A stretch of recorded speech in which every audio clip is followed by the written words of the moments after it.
Hallelujah. Hallelujah. Praise the Lord. ಕರ್ತನ ಪರಿಶುದ್ಧ ನಾಮಕ್ಕೆ ಸ್ತೋತ್ರವಾಗಲಿ. Today is day 18 of our fasting prayer. ಇವತ್ತಿನ ದಿವಸ ಉಪವಾಸ ಪ್ರಾರ್ಥನೆ 18ನೇ ದಿವಸದಲ್ಲಿ ನಾವಿದ್ದೇವೆ. Which we have on this subject, that is baptism of the Holy Spirit. ಪರಿಶುದ್ಧಾತ್ಮ Deeksha ಸ್ನಾನದ ವಿಚಾರವಾಗಿ ನಾವು ಧ್ಯಾನ ಮಾಡ್ತಾ ಇದ್ದೇವೆ. Also studied and meditated what is the baptism of the Holy Spirit. ಅದೇ ರೀತಿಯಲ್ಲಿ ನಾವು ಈ ಪರಿಶುದ್ಧಾತ್ಮನ ದೀಕ್ಷ ಸ್ನಾನ ಅಂದರೆ ಏನು ಅನ್ನೋದನ್ನ ಕಲಿತಿದ್ದೇವೆ. Just having the power of God. ದೇವರ ಶಕ್ತಿಯನ್ನ ಹೊಂದಿಕೊಳ್ಳುವುದೇ ಪರಿಶುದ್ಧಾತ್ಮನ Deeksha ಸ್ನಾನವಾಗಿದೆ. Because we are weak. ನಾವು We ಬಲಹೀನರಾಗಿದ್ದೇವೆ. cannot fight with the devils. ನಾವು ಸೈತಾನನ ವಿರುದ್ಧವಾಗಿ ಯುದ್ಧ ಮಾಡುವುದಕ್ಕೆ ಸಾಧ್ಯವಾಗಲಿಲ್ಲ. We are flesh in nature. ನಾವು ಶರೀರದಲ್ಲಿ ನಾವು ದೇಹಾಧಾರಿಗಳಾಗಿದ್ದೇವೆ. The flesh and blood cannot fight with the devils. ದೇಹ ಮತ್ತು ರಕ್ತವು ಈ ಒಂದು ಸೈತಾನನ ವಿರುದ್ಧವಾಗಿ ಹೋರಾಡೋದಕ್ಕೆ Because ಸಾಧ್ಯವಿಲ್ಲ. demons and devils are spirits. ಯಾಕಂದ್ರೆ ಸೈತಾನನು ಈ ದೆವ್ವಗಳು ಆತ್ಮ ಆಗಿದವೆ. So we need the power of the Holy Spirit. ನಿಮಗೆ ಪರಿಶುದ್ಧಾತ್ಮನ ಶಕ್ತಿಯ ನಮಗೆ ಅಗತ್ಯವಿದೆ. So that we can fight with the demons and devils. ದೆವ್ವಗಳ ಮೇಲೆಯೂ ಅದೇ ರೀತಿಯಲ್ಲಿ ಸೈತಾನನ ವಿರುದ್ಧವಾಗಿ ನಾವು ಆವಾಗ ಯುದ್ಧ ಮಾಡಲು ಸಾಧ್ಯತೆ ಇದೆ. So receiving the power of God is Holy Spirit baptism. ಆ ದೇವರ ಶಕ್ತಿಯನ್ನು ಹೊಂದಿಕೊಳ್ಳುವುದೇ ಅದು ಪರಿಶುದ್ಧಾತ್ಮನ ದೀಕ್ಷಾ ಸ್ನಾನ ಎಂದು ನಾವು ನೋಡ್ತಾ So ಇದ್ದೇವೆ. today we are going to learn why we need the baptism of the Holy Spirit. ಇವತ್ತಿನ ದಿವಸ ಪರಿಶುದ್ಧಾತ್ಮನ ದೀಕ್ಷಾ ಸ್ನಾನದ ಅಗತ್ಯತೆ ನಮಗೆ ಏನಿದೆ ಅನ್ನೋದನ್ನು ಇವತ್ತಿನ ದಿವಸ So ಕಲಿಯೋಣ. number one, ಮೊದಲನೇದಾಗಿ we need the baptism of the Holy Spirit to witness Jesus Christ, the gospel of Christ. ಯೇಸು ಕ್ರಿಸ್ತನ ಸುವಾರ್ತೆಯನ್ನು ಎಲ್ಲಿ ಬೇಕಾದರೂ ನಾವು ಸಾಕ್ಷೀಕರಿಸುವುದಕ್ಕೆ ಪರಿಶುದ್ಧಾತ್ಮನ ದೀಕ್ಷಾ ಸ್ನಾನದ ಅಗತ್ಯ So ನಮಗಿದೆ. church, without the baptism of the Holy Spirit, ಪರಿಶುದ್ಧಾತ್ಮನ ದೀಕ್ಷಾ ಸ್ನಾನವಿಲ್ಲದೆ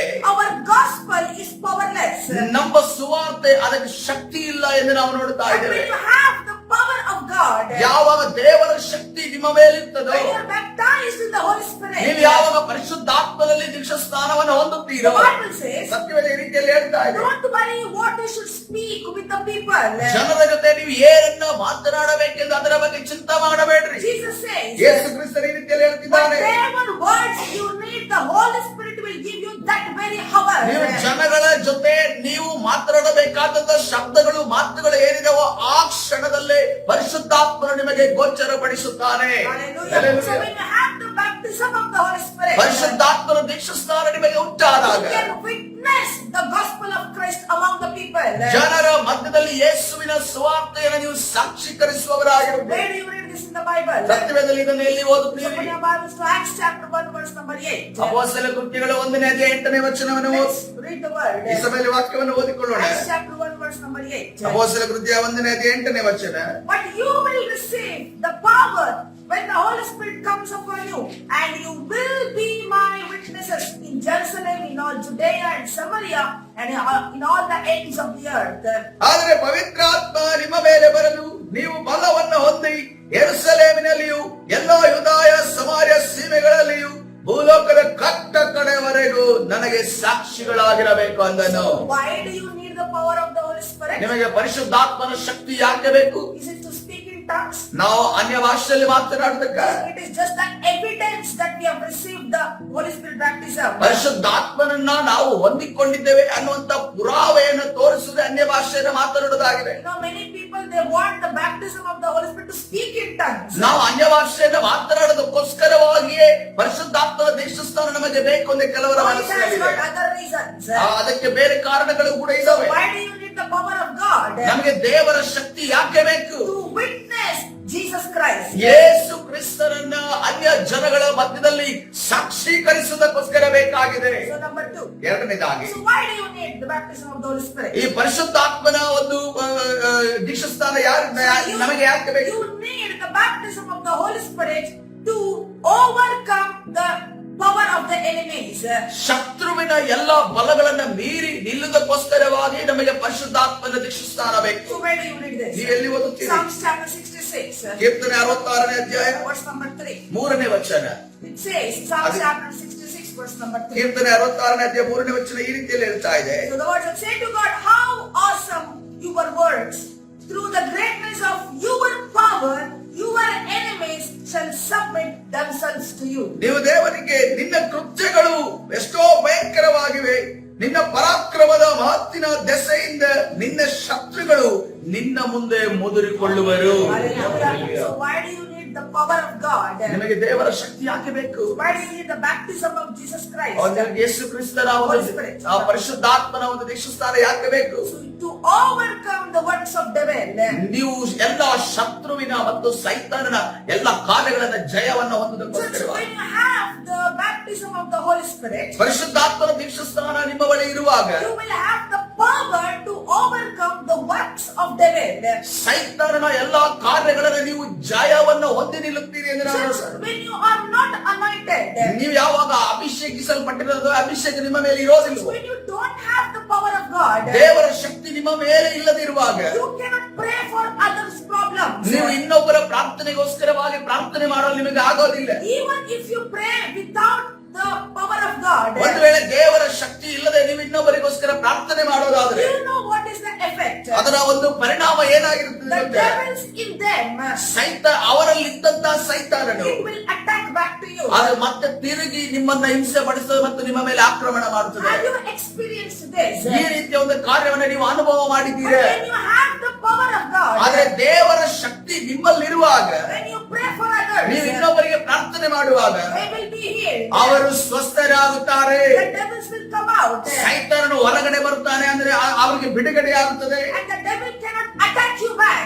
ಮತ್ತೆ ತಿರುಗಿ ಸೈತಾನ ನಿಮ್ಮನ್ನ ಆಕ್ರಮಣ ಮಾಡಲು ಸಾಧ್ಯವಿಲ್ಲ. Because you are filled with the power of God. ಯಾಕಂದ್ರೆ ದೇವರ ಶಕ್ತಿಯಿಂದ ನೀವು But ತುಂಬಿಸಲ್ಪಟ್ಟಿರುತ್ತೀರಿ. when you don't have the power of God, ಆದ್ರೆ ದೇವರ ಶಕ್ತಿ ನಿಮ್ಮಲ್ಲಿ you ಇಲ್ಲದಿರುವಾಗ, don't have the baptism of the Holy Spirit, ಪರಿಶುದ್ಧಾತ್ಮರ ದೀಕ್ಷಾಸ್ನಾನ ನಿಮಗೆ ಆಗದೆ you ಇರುವಾಗ pray for others. ನೀವು ಇನ್ನೊಬ್ಬರಿಗೆ ಪ್ರಾರ್ಥನೆ ಮಾಡ್ತೀರಿ. Because you pray in the name of Jesus, ನೀವು ಯೇಸುವಿನ ನಾಮದಲ್ಲಿ ನೀವು ಪ್ರಾರ್ಥನೆ ಮಾಡ್ತೀರಿ, they will be healed. ಅವರ ಸ್ವಸ್ಥರಾಗ್ತಾರೆ. The devils come out. ಅದೇ ಸೈತಾನನು ಹೊರಗಡೆ ಬರುತ್ತಾನೆ. And the devil will ask you, ಸೈತಾನ ನಿನ್ನ ಬಳಿ ಈ ರೀತಿಯಲ್ಲಿ ಕೇಳುತ್ತಾನೆ, I know Jesus Christ, ನನಗೆ ಯೇಸು ಕ್ರಿಸ್ತನಿಗೆ ಒಂದು ವಿಚಾರ ಗೊತ್ತಿದೆ, I know the Holy Spirit, ನನಗೆ ಪರಿಶುದ್ಧಾತ್ಮರು ಯಾರು ಅಂತ ಗೊತ್ತಿದೆ, but who are you? ನೀನು ಯಾರು ಅಂತ ಕೇಳುತ್ತಾರೆ. We have the Bible proof. ನಮಗೆ ಸತ್ಯವೇದ ವಾಕ್ಯಾಧಾರ ಇದೆ. That is when you don't have the power of God, the devils will attack you back. ಆವಾಗಲೇ ಯಾವಾಗ ದೇವರ ಶಕ್ತಿ ನಿಮ್ಮಲ್ಲಿ ಇರುವುದಿಲ್ಲೋ ಸೈತಾನನು ನಿಮ್ಮ ಮೇಲೆ ಆಕ್ರಮಣವನ್ನ Let ಮಾಡ್ತಾನೆ. me give you an example from the Bible. ಸತ್ಯವೇದದಿಂದ ಒಂದು ಉದಾಹರಣೆ ನಿಮಗೆ The ಕೊಡ್ತೇನೆ. Bible is to Acts chapter 19, ಅಪೊಸ್ತಲರ ಕೃತ್ಯ 19ನೇ ಅಧ್ಯಾಯ verses from 13 to 16. 13ರಿಂದ 16 ವಚನಗಳು.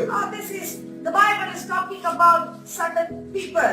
ಸತ್ಯವೇದದಲ್ಲಿ ಈ ಕೆಲವೊಂದು ಗುಂಪಿನ ಜನರ ವಿಚಾರವಾಗಿ ಮಾತನಾಡ್ತಾ I will ಇದೆ. show you what happens when you pray or cast out devils when you are not anointed. ನೀವು ಅಭಿಷೇಕಿಸಲ್ಪಡದೆ ಇರೋದ್ರಿಂದ ಅಥವಾ ಅಭಿಷೇಕವನ್ನು ಹೊಂದದೇ ಇರೋದ್ರಿಂದ ನೀವು ಪ್ರಾರ್ಥನೆ ಮಾಡುವಾಗ ಯಾವ ರೀತಿಯಲ್ಲಿ ಸೈತಾನ ನಿಮ್ಮ ಮೇಲೆ ಆಕ್ರಮಣ ಮಾಡ್ತಾನೆ ಅನ್ನೋದನ್ನ ನಿಮಗೆ ತೋರಿಸುತ್ತೆ. Let's read the word. ದೇವರ ವಾಕ್ಯವನ್ನು ಓದಿಕೊಳ್ಳೋಣ. Verse number 13. ಅಪೊಸ್ತಲರ ಕೃತ್ಯ 13ನೇ ವಚನ 19ನೇ ಅಧ್ಯಾಯ 13ನೇ ವಚನ. Some Jews who went around driving out evil spirits tried to invoke the name of the Lord Jesus over those who were demon possessed. They would say, in the name of the Jesus whom Paul preaches, I command you devils, come out. ದೆವ್ವ ಪೀಡಿಸುವವರೆನಿಸಿಕೊಂಡು ದೇಶ ಸಂಚಾರಿಗಳಾದ ಯಹೂದ್ಯರಿದ್ದರು. ಅವರಲ್ಲಿ ಕೆಲವರು ದೆವ್ವ ಹಿಡಿದವರ ಮೇಲೆ ಪೌಲನು ಸಾರುವ ಯೇಸುವಿನ ಆಣೆ ಎಂದು ಹೇಳಿ ಕರ್ತನಾದ ಯೇಸುವಿನ ಹೆಸರನ್ನು ಪ್ರಯೋಗ ಮಾಡುವುದಕ್ಕೆ ತೊಡಗಿದರು. See, these people, some Jews, that means some Jews, they are not anointed. ಈಗ ಈ ಒಂದು ಜನರು ಯಾರಿದ್ದಾರೆ, ಇವರು ಯಾರೋ ಒಂದು ಯಹೂದ್ಯರಾಗಿದ್ದಾರೆ. ಆದರೆ ಅದರ ಅರ್ಥ ಅವರು ಅಭಿಷೇಕಿಸಲ್ಪಟ್ಟವರಲ್ಲ ಎಂದು ನಾವು If ನೋಡ್ತಾ they ಇದ್ದೇವೆ. were anointed, ಒಂದು ವೇಳೆ ಅವರ ಅಭಿಷೇಕವನ್ನು ಹೊಂದಿದವರಾಗಿದ್ದರೆ the Bible wouldn't have mentioned some Jews. ಸತ್ಯವೇದ ಯಾವುದೇ ಕಾರಣಕ್ಕೂ ಯಾರೋ ಇವರು ಯಹೂದ್ಯರು ಎಂದು ಹೇಳುತ್ತಿರಲಿಲ್ಲ. The Bible would have mentioned the anointed Jews. ಆ ಸತ್ಯವೇದ ಅಲ್ಲಿ ಈ ರೀತಿಯಲ್ಲಿ ಬರೆಯಲ್ಪಟ್ಟದ್ದು ಅಭಿಷೇಕ ಹೊಂದಿದಂತ ಯಹೂದ್ಯರೆಂದು ಬರೆಯಲ್ಪಡ್ತಾ ಇದೆ. These Jews, ಈ ಒಂದು ಯಹೂದ್ಯರು they were using the name of Jesus without anointing. ಅವರು ಯೇಸುವಿನ ನಾಮವನ್ನು ಅಭಿಷೇಕವಿಲ್ಲದಲ್ಲಿ ಉಪಯೋಗಿಸ್ತಾ ಇದ್ದಾರೆ. Let's read verse number 14. 14ನೇ ವಚನವನ್ನು ಓದಿಕೊಳ್ಳೋಣ. So there were 7 sons of Sceva, a Jewish chief priest. They were doing this. ಮಹಾಯಾಜಕ ಸ್ಕೇವರೆಂಬ ಒಬ್ಬ ಯಹೂದ್ಯರ 7 ಮಂದಿ ಮಕ್ಕಳು ಹಾಗೆ ಮಾಡುತ್ತಿದ್ದರು. See, they were the sons of chief priests, ಅವರು ಮಹಾಯಾಜಕರ ಮಕ್ಕಳಾಗಿದ್ರು. but they did not have the baptism of the Holy ಆದ್ರೆ Spirit. ಪರಿಶುದ್ಧಾತ್ಮನ ದೀಕ್ಷಾಸ್ನಾನ ಅವರ ಮೇಲೆ ಇರಲಿಲ್ಲ. Let's read what will happen next. ಮುಂದೆ ಏನಾಗ್ತದೆ ನೋಡೋಣ. Verse number 15. 15ನೇ ವಚನ. One day the evil spirit answered them, not every day, but one day the devil, the evil spirit answered these 7 sons of Sceva, Jesus I know and Paul I know about, but who are you? ಒಂದು ದಿವಸ ಅಂದ್ರೆ ಆ ಒಂದು ಪ್ರತ್ಯೇಕವಾದ ದಿವಸದಲ್ಲಿ, ಎಲ್ಲಾ ದಿವಸಗಳಲ್ಲ, ಪ್ರತ್ಯೇಕವಾದ ದಿವಸಗಳೇ, ಆದರೆ ದೆವ್ವವು ಅವರಲ್ಲಿ ಇಬ್ಬರಿಗೆ ಯೇಸುವಿನ ಗುರುತು ನನಗುಂಟು, ಪೌಲನನ್ನು ಬಲ್ಲೆನು, ನೀವು ನೀವಾದರೆ ಯಾರು ಎಂದು ಹೇಳಿತು. See, there were 7 people. ಅಲ್ಲಿ 7 ಜನ ಇದ್ರು. But evil spirits are talking to 2 Jews. ಇಬ್ಬರು ಯಹೂದ್ಯರ ಜೊತೆ ಅಲ್ಲಿ ಸೈತಾನನು ಮಾತನಾಡುತ್ತಿದ್ದ. That means 5 were okay. ಅದರ ಅರ್ಥ ಏನಂದ್ರೆ 5 ಜನ ಸಾಮಾನ್ಯವಾಗಿದ್ದಾರೆ. But 2 people. ಆದ್ರೆ ಇಬ್ಬರು ಅದರಲ್ಲಿ ಇಬ್ಬರು without the power of God. ದೇವರ ಶಕ್ತಿ ಇಲ್ಲದೆ, Without the anointing of God. ದೇವರ ಅಭಿಷೇಕವಿಲ್ಲದೆ They were casting out demons. ಅವರು ಸೈತಾನನನ್ನ ಬಿಡುಗಡೆ ಮಾಡ್ತಾ ಇದ್ದಾರೆ. They're asking, Jesus I know, Paul I know, but who are you? ಅಲ್ಲಿ ಸೈತಾನನ ಕೇಳ್ತಾ ಇದ್ದಾರೆ. ಅವರ ಆ ಒಂದು ಶರೀರದಿಂದ ಮಾತನಾಡ್ತಿದ್ದಾನೆ. ಆ ಯೇಸುವಿನ ಬಗ್ಗೆ ನನಗೆ ಗೊತ್ತುಂಟು, ಪೌಲನ ನನಗೆ ಗೊತ್ತುಂಟು ಎಂದು ಹೇಳ್ತಾ ಇದ್ದಾರೆ. You know what is the meaning of this? ಇದರ ಅರ್ಥ ಏನು? Jesus the son of God. ಯೇಸು ಕ್ರಿಸ್ತನ ದೇವರ ಮಗನಾಗಿದ್ದಾನೆ. So the devil knows who is Jesus. ಯೇಸು ಯಾರೆಂದು ಸೈತಾನನಿಗೆ ಗೊತ್ತು. But who is Paul?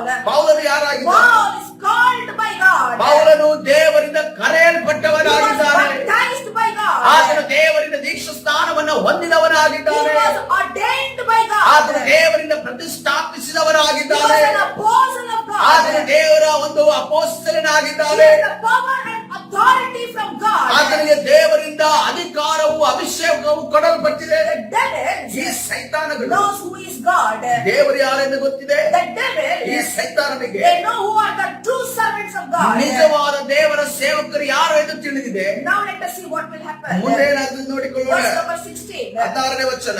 Then the man who had the evil spirit jumped upon them and overpowered them all. He gave them such a beating that they ran out of the house naked and bleeding.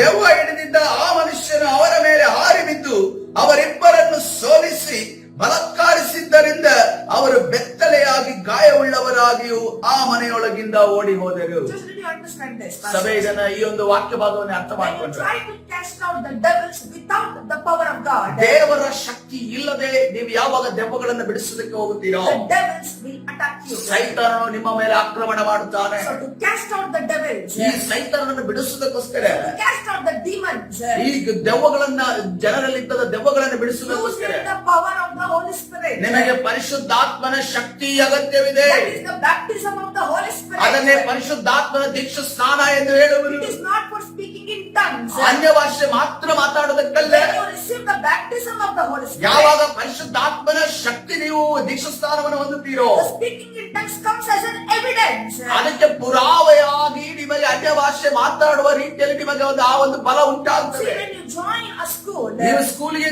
ಶಾಲೆಗೆ join ಆಗುವಾಗ they give their school uniform. ಅವರ uniform ಅನ್ನು ನಿಮಗೆ ಕೊಡ್ತಾರೆ. So school uniform doesn't mean that you will pass this year. ಈ school uniform ಹಾಕೊಂಡವನು ಇವರು ಆ ಒಂದು ಶಾಲೆಯಲ್ಲಿ ಉತ್ತೀರ್ಣನಾಗುತ್ತಾನೆ ಎಂದು ಅರ್ಥವಲ್ಲ. You should read and write the exam.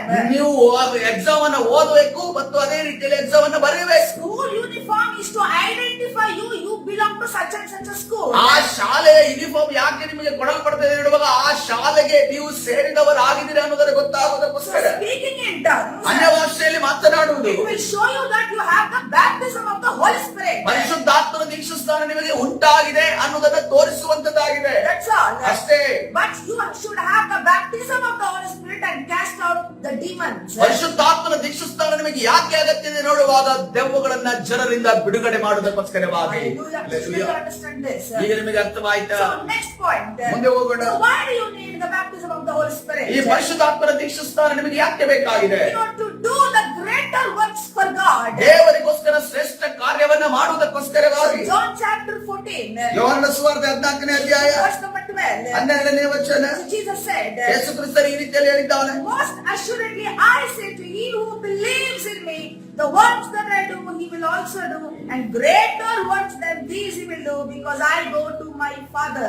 ನಿಮಗೆ ನಿಜ ನಿಜವಾಗಿ ಹೇಳುತ್ತೇನೆ, ನನ್ನನ್ನು ನಂಬುವವನು ನಾನು ನಡೆಸುವ ಕ್ರಿಯೆಗಳನ್ನು ತಾನೂ ನಡೆಸುವನು ಮತ್ತು ಅವುಗಳಿಗಿಂತ ಮಹತ್ತಾದ ಕ್ರಿಯೆಗಳನ್ನು ನಡೆಸುವರು, ಯಾಕೆಂದರೆ ನಾನು ತಂದೆಯ ಬಳಿಗೆ ಹೋಗುತ್ತೇನೆ. So when God goes back to his Father, ಯಾವಾಗ ಯೇಸು ಕ್ರಿಸ್ತನು ತಂದೆಯ ಬಳಿಗೆ ಹೋಗಿದ್ದಾನೋ he's sending the Holy Spirit, ಆತನು ಪರಿಶುದ್ಧಾತ್ಮನ ನಮಗೆ ಕಳುಹಿಸಿಕೊಟ್ಟಿದ್ದಾನೆ. sending the power. ಆತನು ಶಕ್ತಿಯನ್ನು ನಮಗೆ So when ಕಳುಹಿಸಿಕೊಟ್ಟಿದ್ದಾನೆ. he's sending the power, ಯಾವಾಗ ನಮಗೆ ಶಕ್ತಿಯನ್ನು you ಕಳುಹಿಸಿಕೊಟ್ಟಿದ್ದಾನೆ, will do the works of Jesus Christ, ಯೇಸು ಕ್ರಿಸ್ತನ ಕಾರ್ಯಗಳನ್ನು ನೀವು and ಮಾಡುತ್ತೀರಿ. you will do the greater works than Jesus ಅದೇ Christ. ರೀತಿಯಲ್ಲಿ ಯೇಸು ಕ್ರಿಸ್ತನಿಗೆ ಹೆಚ್ಚಾದ ಕಾರ್ಯಗಳನ್ನು ನೀವು ಮಾಡುವವರಾಗಿರ್ತೀರಿ. Hallelujah. So Hallelujah. today we learn two things. ಇವತ್ತಿನ ದಿವಸ ಎರಡು ವಿಚಾರಗಳನ್ನು ನಾವು Why ಕಲಿತೇವೆ. do we need the baptism of the Holy Spirit? ಯಾಕೆ ನಮಗೆ ಪರಿಶುದ್ಧಾತ್ಮನ ಶಕ್ತಿ ದೀಕ್ಷಾಸ್ನಾನ ಬೇಕಾಗಿದೆ? Number one, ಮೊದಲನೇದಾಗಿ to be the witnesses to the ends of the earth. ಈ ಲೋಕದ ಯುಗಾಂತ್ಯದವರೆಗೂ ನಾವು ಸಾಕ್ಷಿ ಯೇಸುವಿನ ಸಾಕ್ಷಿಯಾಗಿ ನಿಲ್ಲುವುದಕ್ಕೋಸ್ಕರವಾಗಿ. So number two, ಎರಡನೇದಾಗಿ to cast out the demons.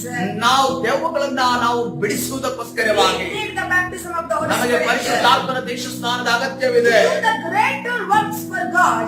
ದೇವರಿಗೋಸ್ಕರ ಶ್ರೇಷ್ಠ ಕಾರ್ಯಗಳನ್ನ We ಮಾಡುವುದಕ್ಕೋಸ್ಕರ need the baptism of the Holy ನಮಗೆ Spirit. ಪರಿಶುದ್ಧಾತ್ಮನ ದೀಕ್ಷಾಸ್ನಾನದ ಅಗತ್ಯವಿದೆ. Just when you don't have the baptism of the Holy Spirit, ಸಭೆ ನಿಮಗೆ ಪರಿಶುದ್ಧಾತ್ಮನ ದೀಕ್ಷಾಸ್ನಾನ ಇಲ್ಲದೆ ಇರುವಾಗ you will not know the secret places of devil where they are hidden. ಸೈತಾನನು ಎಲ್ಲೆಲ್ಲಿ ಅಡಗಿ ಕೂತಿದ್ದಾನೆ ಅನ್ನುವ ವಿಚಾರವಾಗಿ ಆತನ ಒಂದು ರಹಸ್ಯವಾದ ಸ್ಥಳಗಳು ನಿಮಗೆ But when you ಗೊತ್ತಾಗುತ್ತದೆ. have the power of the Holy Spirit, ನಿಮಗೆ ಯಾವಾಗ ಪರಿಶುದ್ಧಾತ್ಮನ ಶಕ್ತಿ ನಿಮ್ಮಲ್ಲಿರುತ್ತದೋ the demons from the hidden places will be revealed. ಸೈತಾನನು ಎಲ್ಲಿ ಅಡಗಿರ್ತಾನೋ ಅದರಿಂದ ಹೊರಗಡೆ ಬಂದು ಪ್ರಕಟಗೊಳ್ಳುತ್ತಾನೆ. The Bible says ಸತ್ಯವಾದ ರೀತಿಯಲ್ಲಿ ಹೇಳ್ತಾರೆ, Jesus was baptized by the Holy Spirit. ಯೇಸು ಕ್ರಿಸ್ತನು ಪರಿಶುದ್ಧಾತ್ಮನಿಂದ ದೀಕ್ಷಾಸ್ನಾನ When ಹೊಂದಿದನು. he went to Gerasenes, ಅದರ ಗೆರಸೇನನ ಸೀಬೆಯಲ್ಲಿ ಹೋಗುವಾಗ the devils were hiding in the graveyards. ಸೈತಾನನು ಆ ಒಂದು ವ್ಯಕ್ತಿಯ ಒಳಗಡೆ ಇದ್ದು ಗವಿಗಳ ಒಳಗಡೆ ಕೂತಿದ್ದವು. So they were hidden. ಅವರು ಅಲ್ಲಿ ಬಚ್ಚಿಟ್ಟುಕೊಂಡಿದ್ದನ್ನು ನಾವು But when ಗಮನಿಸುತ್ತೇವೆ. Jesus went there, ಆದರೆ ಯೇಸು ಕ್ರಿಸ್ತನು ಅಲ್ಲಿ ಕಾಲಿಟ್ಟಾಗ the demons from the graveyard they came out. ಆ ಗವಿಗಳ ಒಳಗಡೆ ಇದ್ದಂತ ದೆವ್ವ ಪೀಡಿತರು ಓಡಿ ಬಂದು ಯೇಸುವಿನ ಮುಂದೆ ಬಂದು So ನಿಂತರು. when you have the baptism of the Holy ನಿಮಗೆ Spirit, ದೀಕ್ಷಾಸ್ನಾನ ಪರಿಶುದ್ಧಾತ್ಮನ ದೀಕ್ಷಾಸ್ನಾನ ನಿಮ್ಮ ಮೇಲೆ ಇರುವಾಗ the devils will come out from the hidden places. ಆ ಸೈತಾನನು ಅಲ್ಲಿ ಅಡಗಿಕೊಂಡಿರುವಂತ ಸ್ಥಳಗಳಿಂದ ಆತನು ಹೊರಗಡೆ ಬರುತ್ತಾನೆ. The Bible records ಸತ್ಯವೇದ ಒಂದು ಈ ರೀತಿಯಲ್ಲಿ ಬರೆಯಲ್ಪಟ್ಟಿದೆ. Jesus went to synagogue. ಯೇಸು ಕ್ರಿಸ್ತನು ಆತನು ಆಲಯಕ್ಕೆ ಹೋದನು, He went to church. ಆತನು ಸಭೆಗೆ ಹೋದನು, He was preaching. ಅದರಲ್ಲಿ ಸುವಾರ್ತೆಯನ್ನು ಸಾರ್ತಾ Suddenly ಇದ್ದಾನೆ. there was one man who had the demons inside him. ಆ ತಕ್ಷಣವಾಗಿ ಅಲ್ಲಿ ದೆವ್ವ ಪೀಡಿತರಾದ ಒಬ್ಬ ವ್ಯಕ್ತಿ ಇದ್ದನು. He began to shout at the name of Jesus. ಯೇಸುವಿನ ನಾಮವನ್ನು ಹಿಡಿದುಕೊಂಡು ಬೊಬ್ಬೆ ಹೊಡೆಯುವುದಕ್ಕೆ ಪ್ರಾರಂಭ See, ಮಾಡಿದನು. all these times, ಈ ಎಲ್ಲಾ ದಿನಗಳಲ್ಲಿ that one man he was hidden, demons were hidden in the church itself. ಒಂದು ಮನುಷ್ಯರು ಆತನ ಸಭೆ ಒಳಗಡೆ ದೆವ್ವ ಪೀಡಿತನಾಗಿ ಆತನು So ನಿಂತಿದ್ದನು. where was devil hiding? ಹಾಗಾದ್ರೆ ಆ ಸೈತಾನನು ಅವನ ಒಳಗಡೆ ಎಲ್ಲಿ ಅಡಗಿತ್ತು? He chose church to hide. ಸಭೆಯನ್ನೇ ಆತನು ಅಡಗಿಕೊಳ್ಳುವುದಕ್ಕೆ ಒಂದು ತಾಣವಾಗಿ But ಮಾಡಿಕೊಂಡಿದ್ದನು. when Jesus came, ಅದೇ ಯೇಸು ಕ್ರಿಸ್ತನು ಆ ಆಲಯಕ್ಕೆ ಬರುವಾಗ the demons were exposed. ಸೈತಾನನಲ್ಲಿ ಹೊರಗಡೆ ಬಂತು ಎಂದು ನಾವು ನೋಡ್ತಾ ಇದ್ದೇವೆ. Before, high priests were preaching. ಅದಕ್ಕಿಂತ ಮುಂಚೆ ಮಹಾಯಾಜಕರು ಅವರು ಸುರುಳಿಗಳನ್ನ ಧರ್ಮಶಾಸ್ತ್ರವನ್ನ ಬೋಧಿಸುತ್ತಿದ್ದರು. Even the scribes were teaching. ಶಾಸ್ತ್ರಿಗಳಲ್ಲಿ ಧರ್ಮಶಾಸ್ತ್ರವನ್ನ ಬೋಧಿಸುತ್ತಿದ್ದರು. The devils were still hiding in the church. ಸೈತಾನನು ಆ ವ್ಯಕ್ತಿಯ ಒಳಗಡೆ ಸಭೆಯ ಒಳಗಡೆ ಅಡಗಿ There was ಕೂತಿದ್ದರು. no power of God. ಯಾಕಂದ್ರೆ ದೇವರ ಶಕ್ತಿ ಇರಲಿಲ್ಲ, The baptism of the Holy Spirit. ಪರಿಶುದ್ಧಾತ್ಮನ ದೀಕ್ಷಾಸ್ನಾನ ಇರಲಿಲ್ಲ. But when Jesus came, ಯಾವಾಗ ಯೇಸು ಕ್ರಿಸ್ತನು ಬಂದನು, the devils were exposed. ಸೈತಾನನು ಆ ವ್ಯಕ್ತಿಯಿಂದ ಹೊರಗಡೆ ಬಂದನೆಂದು ನಾವು That's the ನೋಡ್ತಾ power ಇದ್ದೇವೆ. of God. ಅದು ದೇವರ ಶಕ್ತಿಯಾಗಿದೆ. The Bible records one more event. ಸತ್ಯವೇ ನಾವು ಇನ್ನೊಂದು ವಿಚಾರವನ್ನ ಅಲ್ಲಿ There ಹೇಳಲ್ಪಟ್ಟಿದೆ. was a crippled woman in the church. ಸಭೆಯ ಒಳಗಡೆ ಒಂದು ಕೈ ಬೆನ್ನು ಬಗ್ಗಿದಂತಹ ಒಂದು ಸ್ತ್ರೀ ಇದ್ದಳು. The Bible says for 18 years she was in the church and she was being demonized. 18 ವರ್ಷಗಳ ಕಾಲ ಅವಳು ಸಭೆಗೆ ಬರ್ತಾ ಇದ್ದಾಳೆ. ಆಕೆ ಸಭೆಯ ಒಳಗಡೆ ಇದ್ದಾಳೆ. But she was been in trouble for 18 years in the church. 18 ವರ್ಷಗಳಿಂದ ಆ ಒಂದು ರೋಗದಿಂದ ಪೀಡಿತಳಾಗಿ ಸಭೆಯ ಒಳಗಡೆ ಇದ್ದಾಳೆ. The demons were in the church for 18 years. 18 ವರ್ಷಗಳ ಕಾಲ ಸಭೆಯ ಒಳಗಡೆ ಆ ದೆವ್ವ ಪೀಡಿತಳಾಗಿದ್ದಾಳೆ. The pastor did not know. ಆ ಸೇವಕರು ಅಲ್ಲಿರುವಂತ ಸೇವಕರಿಗೆ ಅದು ಗೊತ್ತಿರಲಿಲ್ಲ, The scribes did not know. ಶಾಸ್ತ್ರಿಗಳಿಗೆ ಅದು But ಗೊತ್ತಿರಲಿಲ್ಲ. when Jesus came, ಯಾವಾಗ ಯೇಸು ಕ್ರಿಸ್ತನ ಆಲಯಕ್ಕೆ ಬಂದನು, Jesus called out the crippled woman in the front. ಯೇಸು ಕ್ರಿಸ್ತನ ಆ ಒಂದು ದೆವ್ವ ಪೀಡಿತಳಾದ ಸ್ತ್ರೀಯನ್ನ ಮುಂದೆ ಕರೆದರು. The devils were exposed. ಸೈತಾನನು ಹೊರಗಡೆ ಬಂದನು. Hallelujah. Hallelujah. When you have the power of God, ಯಾವಾಗ ದೇವರ ಶಕ್ತಿ when ನಿಮ್ಮಲ್ಲಿರುತ್ತದೋ, you have the baptism of the Holy Spirit, ಪರಿಶುದ್ಧಾತ್ಮನ ದೀಕ್ಷಾಸ್ನಾನ ನಿಮ್ಮ ಮೇಲೆ ಇರುತ್ತದೋ, the devil cannot hide in your family. ಸೈತಾನನು ನಿಮ್ಮ ಕುಟುಂಬದಲ್ಲಿ ಬಚ್ಚಿಡುವುದಕ್ಕೆ ಸಾಧ್ಯವಿಲ್ಲ. God will expose the things of the devil.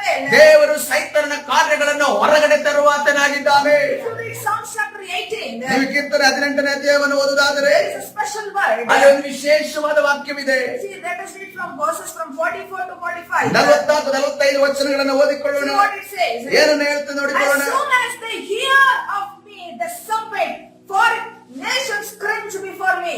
ನನ್ನ ಸುದ್ದಿಯನ್ನು ಕೇಳಿದ ಮಾತ್ರಕ್ಕೆ ನನ್ನ ವಿಧೇಯರಾಗುವರು, ದೇಶಾಂತರದವರು ನನ್ನ ಮುಂದೆ ಮುದುರಿಕೊಳ್ಳುವರು. The devils, when they heard Jesus, ಯಾವಾಗ ಯೇಸು ಕ್ರಿಸ್ತನ ಒಂದು ಸ್ವರವನ್ನ ಸೈತಾನನು ಕೇಳಿಸಿಕೊಂಡನು, the devil submitted to Jesus. ಸೈತಾನನು ಅಲ್ಲಿ ವಿಧೇಯನಾದನು, ಅಲ್ಲಿ ಸಮರ್ಪಣೆ ಮಾಡಿದನೆಂದು ನಾವು In ನೋಡ್ತಾ verse ಇದ್ದೇವೆ. number 45, 45ನೇ ವಚನವನ್ನು ನೋಡುವಾಗ they all lose their courage and come trembling from the strongholds. Amen. ಅವರ ಧೈರ್ಯ ಕುಂದಿದವರಾಗಿ ತಮ್ಮ ತಮ್ಮ ಕೋಟೆಗಳಿಂದ ನಡುಗುತ್ತಾ ಬರುವರು. Hallelujah. Hallelujah. When they see the power of God, ದೇವರ ಶಕ್ತಿಯನ್ನು ಯಾವಾಗ ಆ ದುರಾತ್ಮಗಳು they ನೋಡ್ತಾವೋ, will come trembling from the strongholds. ಅವರು ಆ ಒಂದು ಕಟ್ಟುಗಳೆಲ್ಲ ಬಿಡಿಸಲ್ಪಟ್ಟವರ ನಡುಗುತ್ತಾ ಅವು ಮುಂದೆ ಬರ್ತವೆ. Hallelujah. Hallelujah. Church, you need the baptism of the Holy Spirit. ಸಭೆಯೇ ನಿಮಗೆ ಪರಿಶುದ್ಧಾತ್ಮನ ದೀಕ್ಷಾಸ್ನಾನದ ಅಗತ್ಯವಿದೆ. Not to speak in tongues. ನಾವು ಅನ್ಯ ಭಾಷೆಯಲ್ಲಿ ಮಾತ್ರ Not ಮಾತಾಡುವುದಕ್ಕಲ್ಲ, to show off before people. ಜನರ ಮುಂದೆ ನಮ್ಮನ್ನು But to ತೋರಿಸಿಕೊಳ್ಳುವುದಕ್ಕೋಸ್ಕರ, expose the works of the devil. ಸೈತಾನನ ಶಕ್ತಿಯನ್ನ ಹೊರಗಡೆ ತರುವುದಕ್ಕೋಸ್ಕರ. Hallelujah. Hallelujah. Praise the Lord. God bless everyone according to this word of God. ಈ ವಾಕ್ಯದ ಪ್ರಕಾರವಾಗಿ ದೇವರು ನಿಮ್ಮೆಲ್ಲರನ್ನು So ಆಶೀರ್ವದಿಸಿದ್ದಾರೆ. tomorrow we are going to, tomorrow on Saturday we are going to continue this message. ಶನಿವಾರ ದಿವಸ ಇದನ್ನು ನಾವು ಮುಂದುವರಿಸಲಿಕ್ಕಿದ್ದೇವೆ. So on topic, what things can quench the Holy Spirit? ಪರಿಶುದ್ಧಾತ್ಮನನ್ನ ನಂದಿಸುವಂತ ವಿಚಾರಗಳು ಯಾವುದಿದಾವೆ So ಅಂತ we have the baptism of the Holy Spirit. ಪರಿಶುದ್ಧಾತ್ಮನ ದೀಕ್ಷಾಸ್ನಾನ ನಮಗಿದೆ. Even having the power of God, ದೇವರ ಶಕ್ತಿ ನಮ್ಮಲ್ಲಿದ್ದರೂ we ಕೂಡ can quench the Holy Spirit. ಪರಿಶುದ್ಧಾತ್ಮನ ನಂದಿಸುವಂತ ಕಾರ್ಯಗಳು ನಮ್ಮಿಂದ So ನಡೆಯುತ್ತವೆ. Saturday we are going to study on this. ಶನಿವಾರ ಅದನ್ನು ನಾವು ಕಲಿಯಲಿಕ್ಕೆ ಹೋಗ್ತಾ ಇದ್ದೇವೆ. Praise the Lord. ಕರ್ತನ God ಪರಿಶುದ್ಧ bless ನಾಮಕ್ಕೆ ಸ್ತೋತ್ರವಾಗಲಿ. everyone according to Acts chapter 1 verse number 8. ಅಪೊಸ್ತಲರ ಕೃತ್ಯ 1ನೇ ಅಧ್ಯಾಯ 8ನೇ ವಚನದ ಪ್ರಕಾರವಾಗಿ ದೇವರು ನಿಮ್ಮನ್ನೆಲ್ಲರನ್ನು And ಆಶೀರ್ವದಿಸಿದ್ದಾರೆ. Psalms chapter 18 verses from 44 to 45. ಅದೇ ರೀತಿ ಕೀರ್ತನೆ 18ನೇ ಅಧ್ಯಾಯ 44-45 ವಚನದ ಪ್ರಕಾರವಾಗಿ ನಿಮ್ಮನ್ನೆಲ್ಲರನ್ನು ದೇವರು ಆಶೀರ್ವದಿಸಲಿ.